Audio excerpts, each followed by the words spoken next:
Hello everyone, Wizard Val here. So, this is the arms spec that I currently run and I feel is very effective and would also probably be very effective in leveling.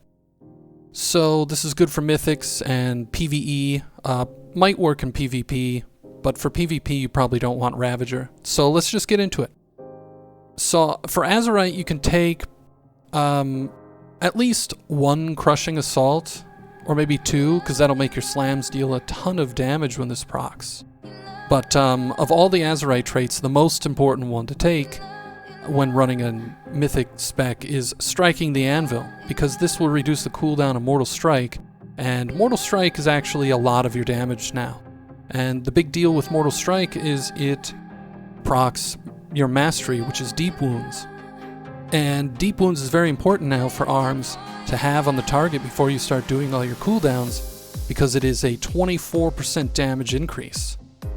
So I like to run Vision of Perfection with Ravager for this spec, for this arms spec, because it allows me to make sure that my mastery is on everything and I'm still able to use my cooldowns, use my other offensive abilities, and attack while Ravager is going.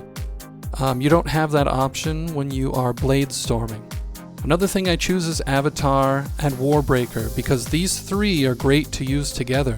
You can hit a Warbreaker, hit everybody, throw the Avatar down and a Ravager, and you're going to do a ton of damage.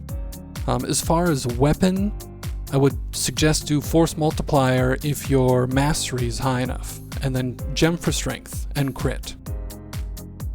So the rotation for this spec has a lot going on. There's a lot to remember. We got to make sure to remember to use Warbreaker, Avatar, got to use your Sweeping Strikes when there are multiple targets. Make sure to use Ravager all the time. It's on a 34-second cooldown. After we charge, we usually have to overpower because we don't have much rage. You might get an auto attack and that gives you a little rage, but not all the time. So you charge in, overpower, and then usually we're going to follow with Rend and Mortal Strike, because we got to keep Mortal Strike on cooldown as much as we can. Mortal Strike gives us Deep Wounds, and Deep Wounds increases the damage we deal to the target, so we want to make sure this is on at all times.